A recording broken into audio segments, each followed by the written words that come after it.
कुछ गिरा है पंडित जी के पानी में। जल्दी से पानी बदल दो उनका, वरना अनादर होगा उनका।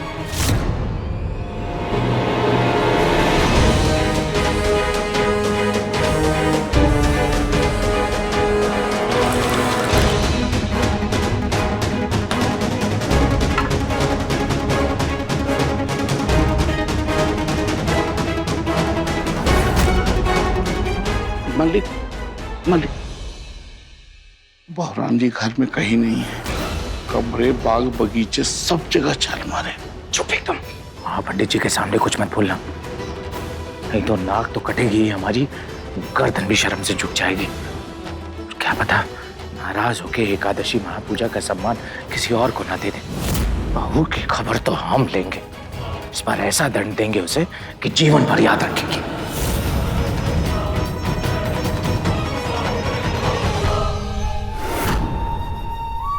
तुम घर वालों का मान कम नहीं करना चाहती थी ना, उनका दिल नहीं दुखाना चाहती थी। पर देखना, आज तुम यही सब करोगी। तुम्हारे कारण ऐसा तमाशा होगा इस घर में कि घर और अनिरुद्ध की जिंदगी से दोनों से सीधा बाहर हो जाओगी तुम आज। ये स्त्री कौन है? ब्राह्मण है महाराज।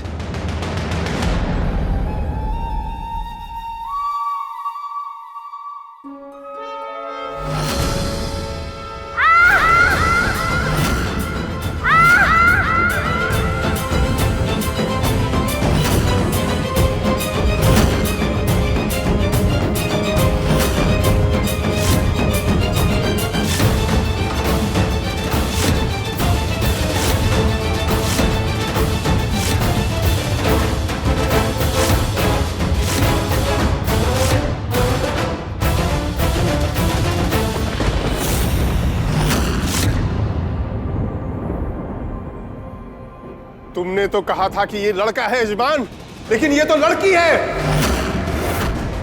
और पुरुषों का भेष बनाकर हमारे साथ प्रसाद ग्रहण कर रही है कौन ये? कोई मर्यादा का पालन नहीं है इस घर में।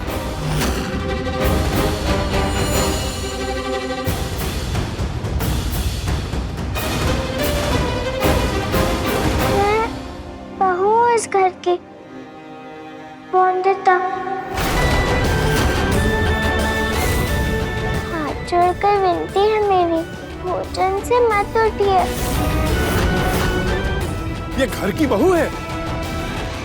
घर की बहू लड़का बन करके बैठी है।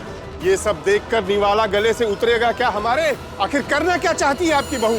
पुरुषों की बराबरी करना चाहती है, पुरुष बनना चाहती है, चाहती क्या है ये? पर स्त्री पुरुष के बराबर नहीं है पंडित जी। नहीं है। और अब कुतर्क करके अपमान न करना महापंडित जी का। लेकिन मंदिर में पूजा दुर्गा माँ की करते हैं। सब पुजारी आदमी क्यों होते हैं, औरतें क्यों नहीं? बहू, बुद्धि भ्रष्ट हो गई है इसकी, जो इस तरीके के प्रश्न पूछ रही है ये। महाराज नादान है, छोटी है तो गलती से। गलती नहीं, पाप हुआ है इससे। और जहाँ इस तरीके का पाप हो, हम उस घर का अन्न ग्रहण तक नहीं कर सकते। क्षमा कर दीजिए महाराज, मैं समझाऊंगा उसे। समझाने से क्या होगा? स्त्री पुरुष के कपड़े पहन करके घूम रही है, यह अधर्म नहीं है? पाप किया है तो प्रायश्चित नहीं करना होगा? बिना प्रायश्चित किए क्या पाप मिटेगा, धुलेगा? तो इसे भी करना होगा प्रायश्चित। कठोर दंड भोगना पड़ेगा इसे। पुरुषों का भेष धारण करके तुम पुरुषों की बराबरी करने चली हो ना, तो सिर्फ कपड़ों से बराबरी मत करो, उनकी मेहनत से भी बराबरी करो। रुको, वो बोरी वहीं पे रखो। पर महाराज वहां रखेंगे तो आते जाते सबके पांव में लगेगी। मैंने कब कहा कि ये बोरी यहीं पड़ी रहेगी? क्योंकि अब ये बोरी आपका नौकर नहीं, पुरुषों से होड़ करने वाली, पुरुषों की बराबरी करने वाली आपकी बहू उठाकर ले जाएगी रसोई घर तक। और याद रहे, अन्न का एक भी दाना गिरना नहीं चाहिए, अन्यथा हम ये भोजन ग्रहण नहीं करेंगे।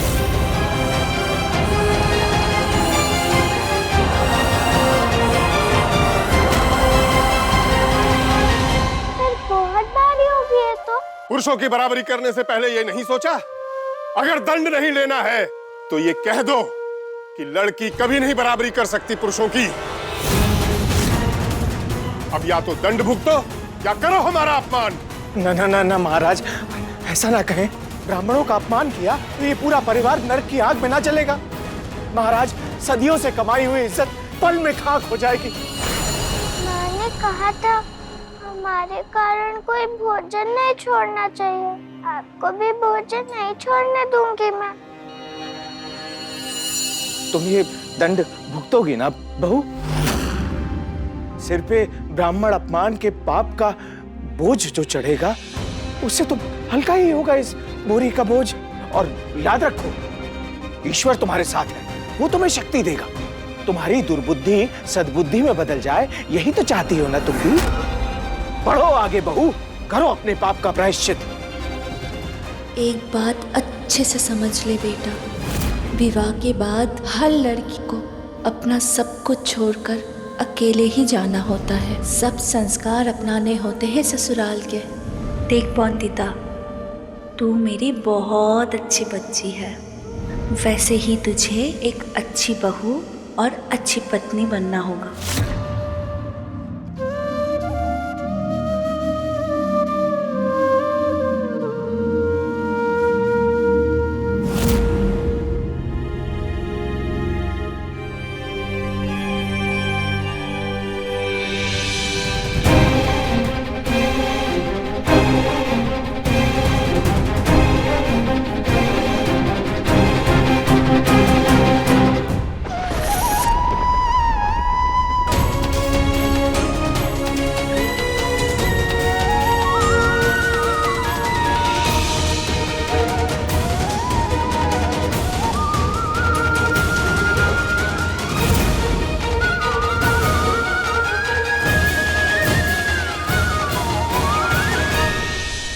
पूरी के गिरते ही बांध लेना तुम अपनी गठरी भी। अब महापंडित के गुस्से की ज्वाला से कोई नहीं बचा पाएगा तुम्हें बंधता। शाबाश मनी।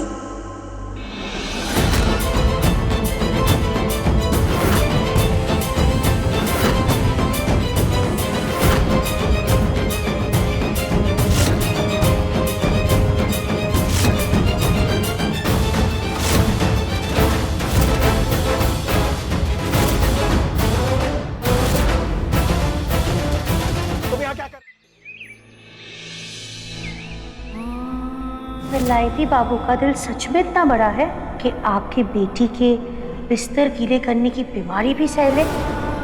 उनके लिए तो बॉन्दिता एक बहू की जगह समस्या ना बन जाएगी। ससुराल वाले समस्या अपने सर नहीं रखते, निकाल के फेंक देते हैं। हे दुर्गा माँ, मेरी बॉन्दिता का ख्याल रखना। हे दुर्गा माँ, शक्ति देना हमारी बहू को कि वो अपने पाप का प्रायश्चित कर सके। मान रखना हमारा कि ब्राह्मण भोजन से न उठे। कसमों का शोर बड़ा है, इनसे सब है डराते।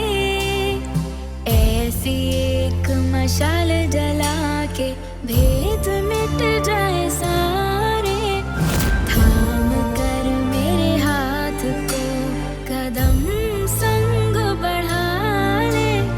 चल यहाँ से साथ में चला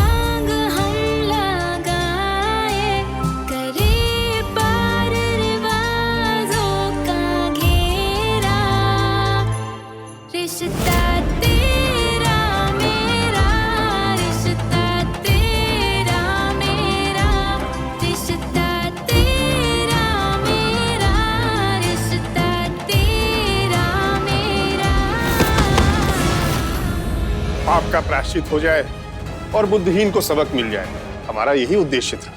और अब ये लड़की कभी भी दोबारा सपने में भी पुरुषों के वस्त्र पहनने का महापाप ये नहीं करेगी।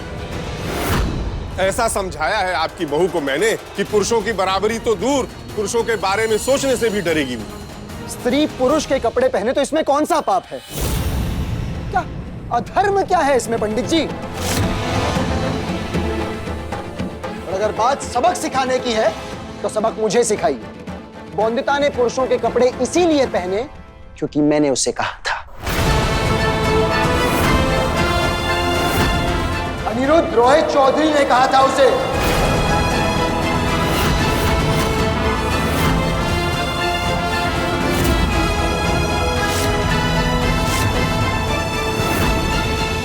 शब्दों की मर्यादा के साथ बड़ों का मान सम्मान करना भी भूल गए क्या अनिरुद्ध? चलो माफी मांगो महापंडित जी से। गलती इसकी नहीं, पश्चिमी सभ्यता ने इसे अंधा कर दिया है। इसीलिए हमारी सभ्यता और संस्कृति की अच्छाइयां इसे दिखाई नहीं पड़ रही हैं। लेकिन हम तो समझदार हैं ना, भटके हुए को रास्ता दिखाना किसका काम है? हमारा ना। रास्ता तो मैं दिखाना चाहता हूँ, एक खुली और नई सोच वाला नया रास्ता। इसीलिए मैं नहीं मानता कि कपड़ों का लड़का या लड़की से कुछ लेना देना है पंडित जी। लेना देना नहीं होता तो लड़कियों के लिए अलग तरह के कपड़े और लड़कों के लिए अलग तरह के कपड़े क्यों बनाए जाते? लड़के लड़कियों की शरीर की बनावट हो या उनका काम, दोनों अलग है कि नहीं? पुरुष व्यापार करता है, खेतों में हल जोतता है, मेहनत मजदूरी करता है, अपने घर का बोझ उठाता है और साइकिल पे जाता है, वाहन चलाता है। इसलिए उसके वस्त्र इस तरह से बनाए जाते हैं ताकि उसको दौड़ने भागने में आसानी हो।